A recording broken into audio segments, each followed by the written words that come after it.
कुछ जगहें ऐसी होती हैं जो दिन में बिल्कुल आम लगती हैं, लेकिन जैसे ही रात उतरती है वो अपने अंदर छुपी कहानियां बाहर ले आती हैं।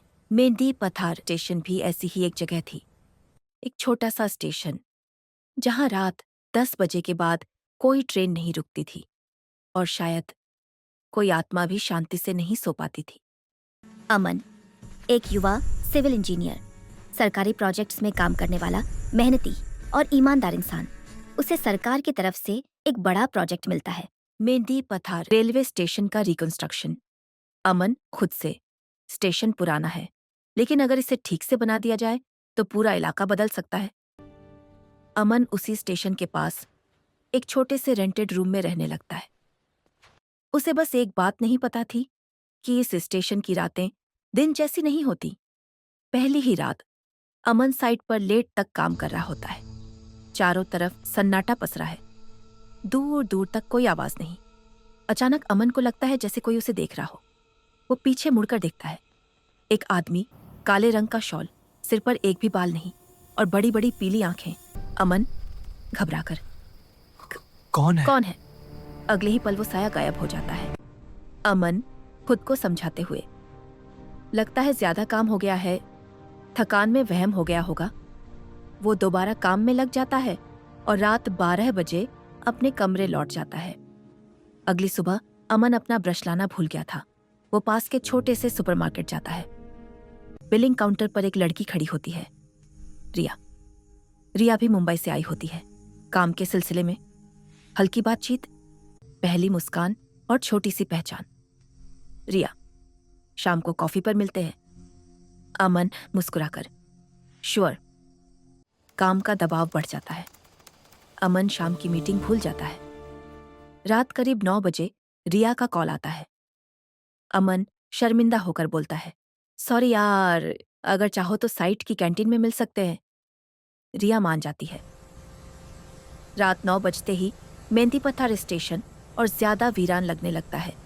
टूटी बेंचें, जंग लगी पटरियां और पीली रोशनी वाली लाइटें। रिया स्कूटी से उतरती है।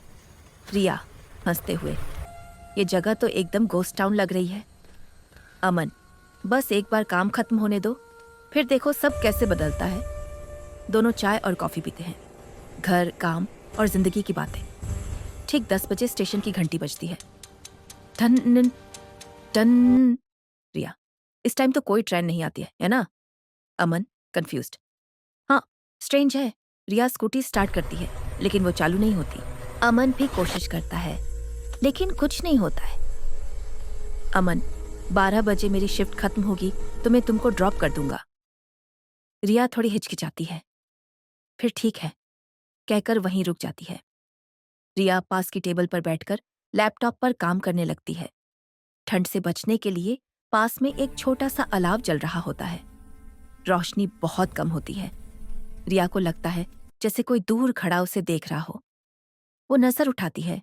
प्लेटफॉर्म के आखिरी सिरे पर वही काला शॉल, वही पीली आंखें। रिया डर जाती है। वो अमन की तरफ देखती है। वो काम में डूबा हुआ था। दोबारा देखती है, वहां कोई नहीं होता। रिया खुद से, शायद थकान हो गई है।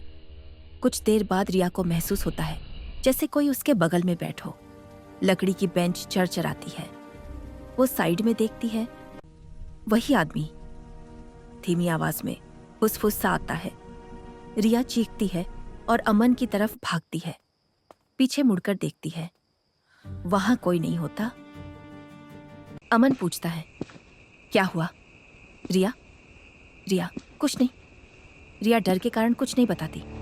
अमन का काम पूरा होता है। अमन उसे घर छोड़कर अपने रूम चला जाता है। कुछ दिन बीतते हैं, दोनों मिलते हैं, लेकिन बाहर। एक दिन अमन की तबीयत खराब हो जाती है। रिया दवा लेकर स्टेशन आती है। केयर नजदीक यहाँ। और फिर दोनों पुराने स्टेशन मास्टर के रूम में जाते हैं। रिया अचानक सिहरने लगती है। रिया बुदबुदाते हुए, वो यहाँ है। अमन, रिया कौन यहाँ है? 12 बजते हैं और लाइटें फ्लिकर करती हैं। साया सामने आता है। अमन हिम्मत से, कौन हो तुम?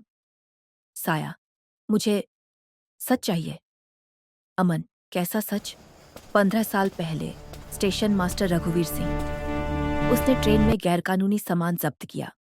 उसी रात उसे मार दिया गया और लाश पटरियों के नीचे दबा दी गई। अमन ये सब सुनकर प्रोजेक्ट रोक देता है, सरकार को सच्चाई भेजता है, जांच होती है, दोषी पकड़े जाते हैं और फिर 12 बजे स्टेशन की घंटी टन टन। साया आखिरी बार आता है। इस बार उसकी आंखें शांत होती हैं। साया, धन्यवाद। वो हवा में गायब हो जाता है। पहली बार 10:30 पर स्टेशन पर ट्रेन रुकती है। रिया, अब ये स्टेशन जिंदा है। अमन, हर अंधेरा डर के लिए नहीं होता, कुछ सिर्फ रोशनी का इंतजार करते हैं। हर डरावनी जगह भूतिया नहीं होती, कुछ जगहें बस इंसाफ का इंतजार करती हैं।